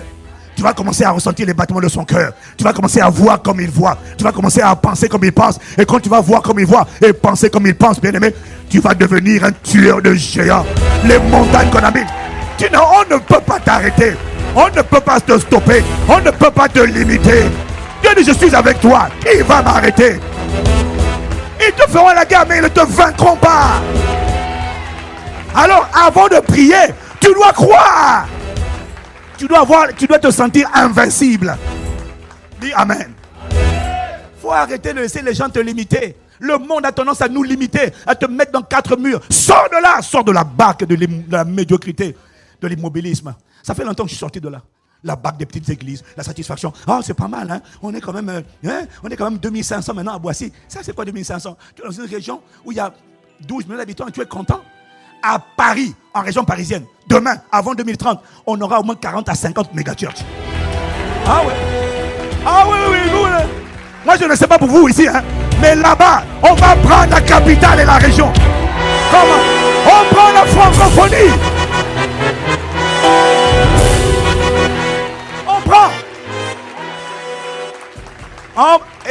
tout, hein. Vous pensez que ce que vous voyez aujourd'hui, là, ça va rester comme ça, là? Regardez bien, les LGBT qui contrôlent les médias. Ça, c'est aujourd'hui. Un temps vient. Dieu m'a dit, il annonce la venue, l'élévation de Mardochée et de Esther dans notre génération. Vous allez voir. Vous allez voir. Dieu va le faire. Mon Dieu va le faire. Tu vas entendre un jour, à la tête de TF1, ça sera né de nouveau. À la tête de France 1, ça sera né de nouveau. Dehors les homosexuels. Dehors.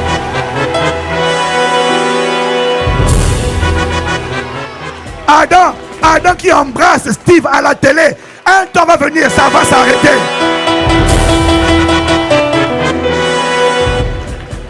Mais il faut des hommes et des femmes de foi.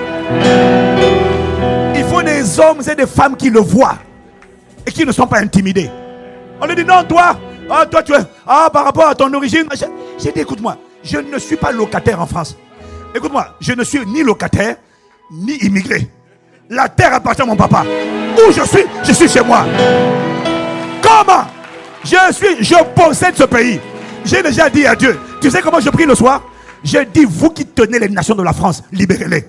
J'ai demandé à Dieu, les nations de la France, ces nations sont à moi. Je les arrache. Et je les vois disent, qui es-tu? J'ai dit, je suis de la race de Christ. Je suis fils de Dieu. Je suis de la postérité de mon grand frère. Je suis la justice de Dieu. Je suis bien-aimé de Dieu. Je suis racheté. Je suis justifié. Je suis sanctifié. Je suis glorifié. Je suis la nouvelle création. Oh, je suis tel il est, tel nous sommes dans ce monde. Je suis inarrêtable. Je suis un lion. Je me lève comme une lionne. Je me dresse comme un lion. Quand je m'apprends, je suis un prédateur. Je détruis les œuvres du diable. Quelqu'un me dit amen. Mais pasteur Ivan, qu'est-ce qui t'a rendu comme ça? C'est le Saint-Esprit avec la parole. À force de prendre rendez-vous avec le Saint-Esprit et la parole, il enlève les écailles de mes yeux. Il renverse les forteresses de l'imitation. Il me donne, il me parle. Et du coup, ses pensées deviennent mes pensées. Sa vision devient ma vision. Tu ne peux pas m'arrêter. Tu ne peux pas me limiter.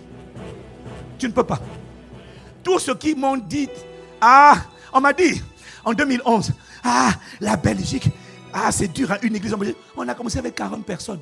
Aujourd'hui, ICC Bruxelles, c'est plus de 1000 adultes sans compter les enfants.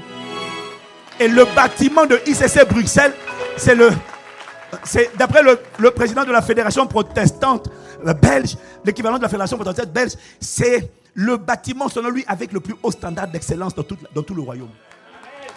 C'est un bâtiment sur 4 rues, 4 pâtés de maison. On m'a dit non, la Belgique c'est fichu. On m'a dit la Martinique, il n'y a plus rien. On est en train de construire un auditorium de 600 places, 800 places aujourd'hui en Martinique.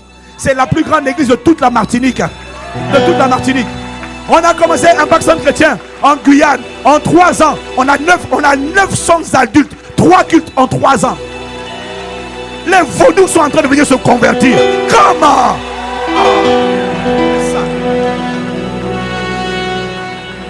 Il y a quelqu'un, c'est une question de foi. Comment? Tu ne peux pas m'arrêter. Tu ne peux pas. Si tu peux arrêter Christ, tu pourras m'arrêter. Si tu peux tuer Jésus-Christ, tu vas me tuer.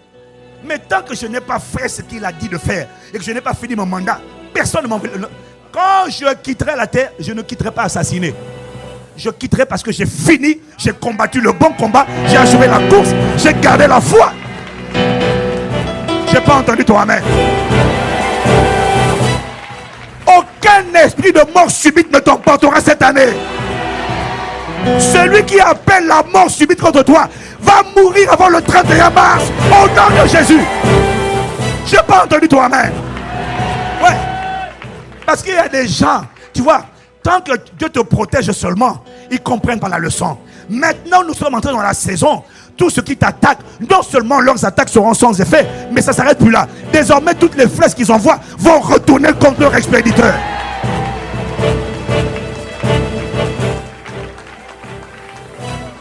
Dis-moi amen. C'est la foi qui le fait. Tu ne peux pas prendre rendez-vous avec le livre tous les jours et avec le Saint-Esprit. Ce n'est pas seulement le livre, c'est le livre et l'esprit.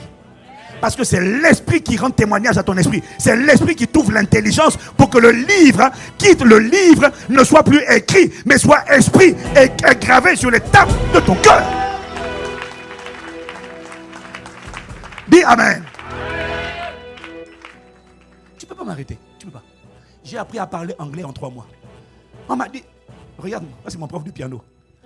Quand il a commencé à me donner des cours, je lui ai dit, tu joues depuis quel âge? Il m'a dit depuis 6 ans. Bon, je ne donne pas son âge aujourd'hui. Mais à l'époque où il m'a appris, je lui ai dit, je vais faire en 3 mois ce que tu fais depuis l'âge de 6 ans. Il m'a dit, comment tu vas faire? J'ai dit, c'est une question de foi. Et ensuite, je vais payer le prix. Au bout de 3 mois, il m'a dit, je ne sais plus quoi t'apprendre.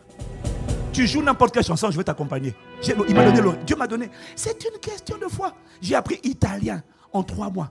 On m'a dit, j'étais le dernier de la classe en italien. Jusqu'à ce qu'on m'envoie, j'étais nul, 0, toto. Jusqu'à ce qu'on m'envoie en Italie faire le service militaire, travailler dans une entreprise française. Et là, les gars découvrent que je ne sais pas parler italien. Je sais seulement dire si, no, magari, si, no. On me dit, vous ne parlez pas italien? Je dis non. On me dit, tu as 3 mois. Si en 3 mois, tu ne parles pas italien, on te renvoie en France. Je dis, ne vous inquiétez pas. Dans 3 mois, je domine l'italien. Écoute-moi, au bout de 3 mois, mon italien était d'une pureté. Tout le monde pensait que j'étais un Italien blanc. Personne ne savait que j'étais noir. Personne ne savait que j'étais français. Te lo parlavo con le mani, scusa, dai, oh, que Dieu me dit amen. Comment?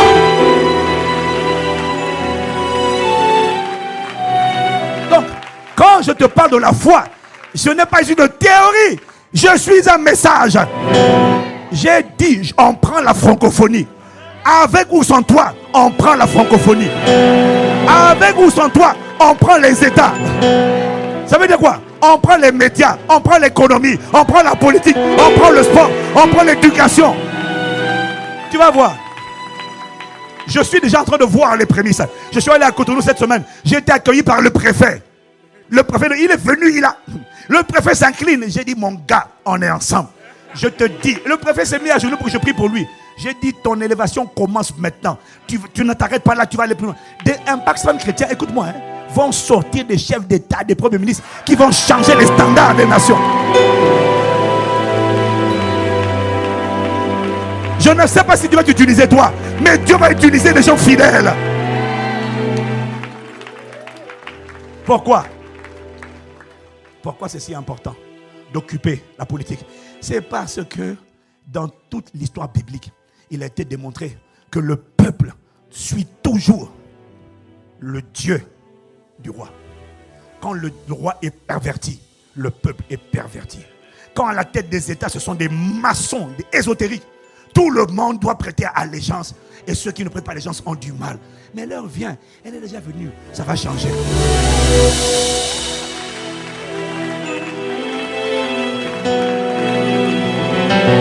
Ça s'arrête, ça va changer. Il y a de l'espoir. Pourquoi? Il y a des hommes et des femmes de foi. Ça va changer, vous allez voir. Et ils n'aiment pas, les gars ne m'aiment pas. D'ailleurs, c'est pour ça qu'ils me critiquent tout le temps. Ouais, tu es un maçon. Ils n'ont pas pu montrer une seule photo, une seule vidéo où je suis avec eux. Il n'y a pas de problème. Vous ne m'aimez pas, vous allez voir. Parce qu'ils sont orgueilleux. Ils sont orgueilleux. Ils pensent que si tu ne prêtes pas, si tu ne te prosternes pas, tu n'es pas élevé.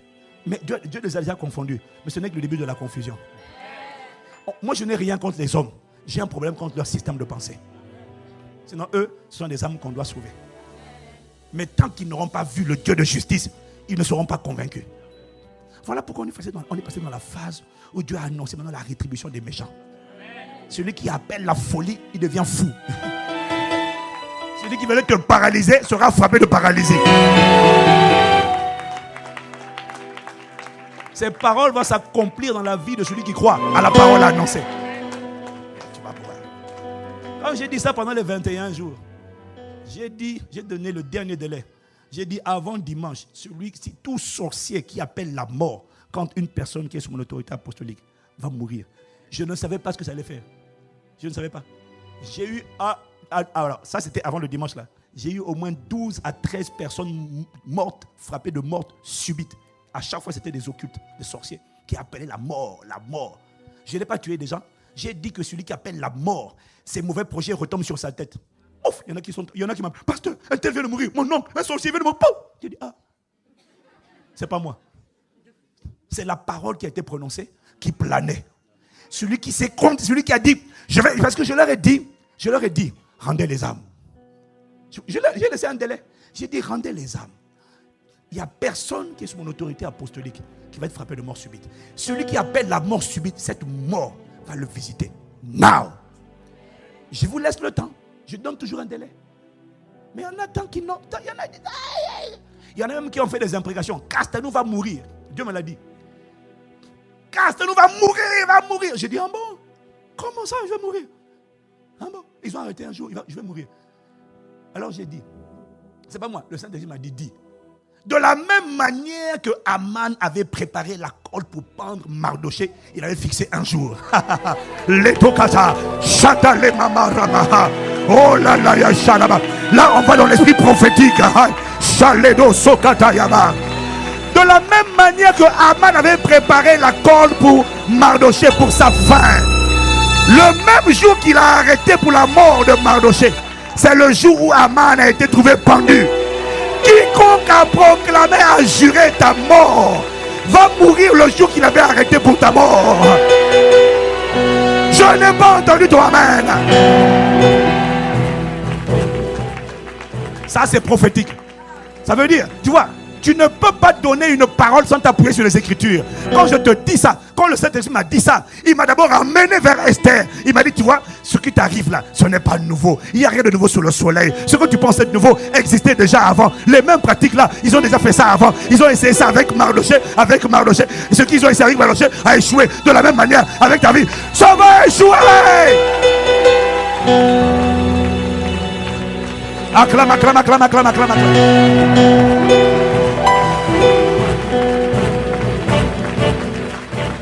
Assieds-toi. On doit finir. Waouh. On doit atterrir. Première clé, l'obéissance. Deuxième clé, la foi. Troisième clé, Église. Je vous en supplie. Troisième clé. C'est la clé la plus puissante. Les deux autres ne sont que la rampe de lancement. L'obéissance et la foi ne sont que la rampe de lancement. La troisième clé, c'est la plus puissante de toutes. Mais c'est pasteur Ivan, c'est laquelle? C'est faite par l'Esprit, ensemble, pas seul dans ton coin.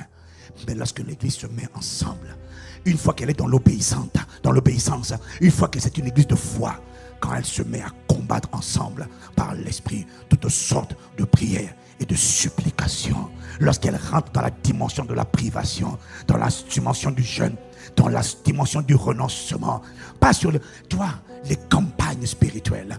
Oh mon Dieu, si tu savais, on a fait les 21+1 le mois dernier, il y a quelques semaines, on a fait les 3 jours à sec. Bien aimé, c'est ce qu'on appelle les campagnes spirituelles. Et là, je viens d'annoncer à l'église aujourd'hui, bien aimé, il y a des choses qui vont se passer. Parce que tu vois, c'est bien d'avoir la foi, c'est bien d'obéir, mais la foi, l'obéissance, c'est important. Mais la prière, c'est ce qui dépêche le ministère des anges. La prière, c'est ce qui dépêche les bataillons angéliques.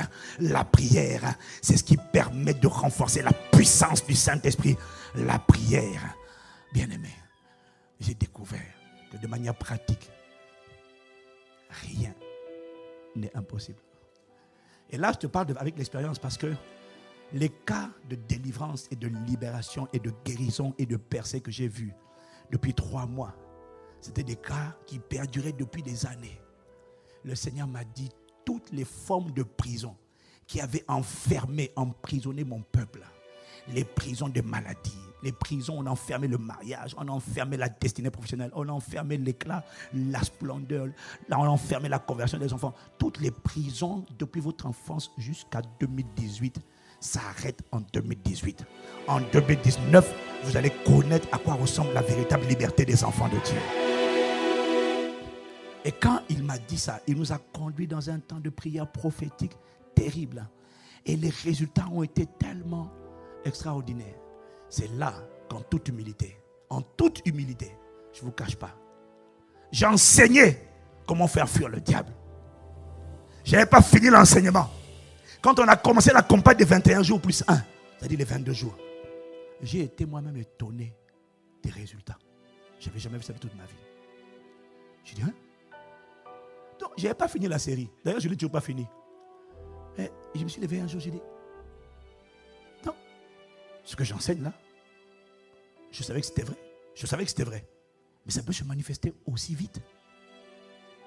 Il m'a dit, tu n'as pas lu Luc 18, verset 5, 6, 7, verset 6, verset 6. Entendez ce que dit le juge inique. Entendez, verset suivant. Et Dieu ne fera-t-il pas justice? Dieu ne vengera-t-il pas ses élus qui crient à lui nuit et jour?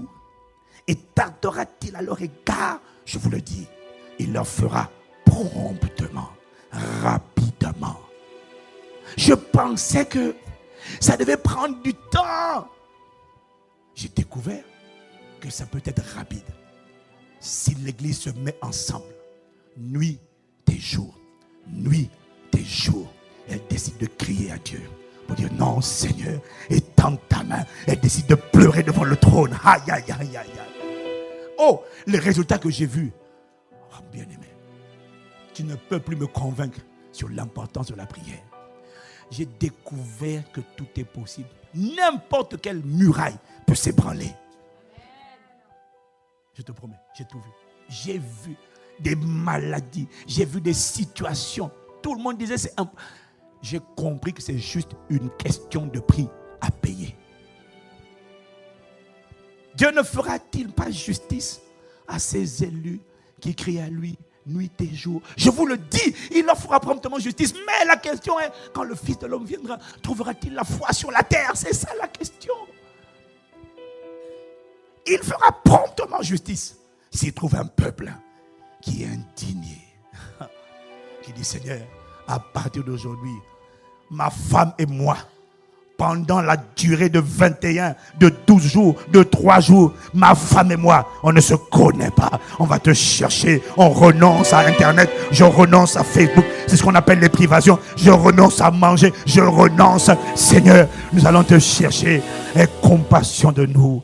Ce n'est pas possible que tu aies entendu et répondu aux cris de multitudes qui dans l'Ancien Testament ont crié à toi comme Josaphat, ont crié à toi comme Mardochée, Esther, ont crié à toi, tu as répondu. Tu ne peux pas accorder un meilleur traitement à ceux qui n'étaient pas des fils de Dieu, qui étaient des domestiques, et ne pas entendre les cris de ceux qui sont tes enfants. Non, parce que cette alliance est meilleure, elle est basée sur de plus excellentes promesses. Donc, ce n'est pas toi qui as changé. Qui a changé? C'est la disposition du peuple à payer le prix. On veut voir Dieu faire un tsunami. C'était mon rêve. Toutes les maladies, toute infirmité, là où Satan a mis sa main dégage. J'ai découvert que c'est possible. Je n'ai pas le temps. Et j'en ai tellement dans tous les domaines. Avant-hier, pendant la veillée qu'on a fait avec les stars, je reçois encore un nouveau témoignage. J'ai dit, waouh. Là, si tu n'as pas fait les 21 plus 1 depuis Boissy, parce que c'est le pasteur principal, fais-les en différé. Prends un jour, chaque jour. Prends les 2 dernières semaines, dis Amen. Prends les 2 dernières semaines, prends les 2 dernières. Prends un jour, enferme-toi dans ta chambre, prie avec ça. Connecte-toi, bien-aimé. tu vas rendre témoignage. Non. Je te dis, tu vas rendre témoignage. Il y a une dame qui m'a envoyé un message des États-Unis, depuis Washington. Elle me dit, je suis en train de faire le programme de 21 jours. Je suis au 15e jour. Mais pendant que vous parlez, les choses sont en train de sortir. Elle dit les choses, je fais des rêves, mes yeux s'ouvrent. Bien aimé, la parole n'est jamais obsolète. La parole, quand tu la reçois, la parole est vivante. Il y a eu toutes sortes de manifestations surnaturelles du Saint-Esprit. Ce n'était pas souvent d'ailleurs spectaculaire, mais c'était surnaturel. C'est pour ça qu'il ne faut pas chercher le spectaculaire. Tu vas être séduite. Il faut chercher le résultat. Dieu ne fait pas toujours de bruit. Un démon qui sort, ça ne fait pas toujours de bruit. Le plus important, c'est qu'il sorte. C'est 3 clés mises ensemble. C'est pour ça que là, cette semaine-là, j'ai dit à l'église, il y a des choses qui vont se manifester avant le 31 mars. J'ai dit, Seigneur, Dieu m'a parlé. Tu vois, quand je coule comme ça dans l'onction prophétique, je n'invente pas, j'entends. Donc je dis ce qu'il dit. Il m'a dit, ça sera comme un rêve. Si tu veux le voir, donc il faut écouter le message du dimanche dernier, du dimanche d'avant. Mais là, j'ai reçu la conviction, toutes les semaines, jusqu'au 31 mars, il m'a dit de maintenir la pression. Donc, on a lancé un programme qui s'appelle Upopiazo. Upopiazo, ce sont les coups de boxe. Quand tu donnes un coup à ton adversaire, mais qu'il est en train de tituber, mais il n'est pas encore tombé. Tant qu'il n'est pas tombé, continue d'asséner des coups, des supercuts. C'est ça, Upopiazo. Donc là, en attendant, il y a trop de cas, il y a beaucoup de témoignages, c'est vrai. Mais il y a beaucoup de gens qui n'ont pas encore témoigné, qui doivent témoigner. Il m'a dit, n'arrête pas, continue de donner un supercut. Donc, j'ai convoqué programme spécial de 24 heures non-stop de prière toutes les semaines jusqu'à la fin du mois de mars, de jeudi 20h à vendredi 20h, 24 heures non-stop. Bien-aimés, écoutez-moi. Vous ne pouvez pas prendre l'Occitanie. Vous n'allez pas voir ce raz de marée de la main du Seigneur arracher dans vos vies tout ce que Dieu n'a pas planté. Vous n'allez pas la voir en priant 2 heures par semaine. Ça n'arrivera pas. C'est une illusion. Il va falloir que les gens soient suffisamment indignés pour dire. Et tu ne peux pas combattre de ton côté, tu ne verras pas de résultat aussi. Il faut que ce soit maintenant fait par l'Esprit. Toutes sortes de prières et de supplications, mais faites-le ensemble. Là, vous allez voir une dimension de visitation divine que vous n'avez jamais vue. Et quand il va atterrir, quand Dieu atterrit quelque part, quand il est atterri dans la chambre haute, qui lui a dit? Qui a dit aux habitants de Jérusalem que le Saint-Esprit avait atterri? Et ils ne sont pas sortis. Allez dire là, Jésus est arrivé. Non, non, non. Quand il atterrit, il fait du bruit. Il va faire du bruit ici. Il va faire du bruit dans cette église. Il va faire du bruit dans les églises. Il va faire du bruit en Occitanie. Et le monde entendra parler de la descente de Jésus de Nazareth par le Saint-Esprit.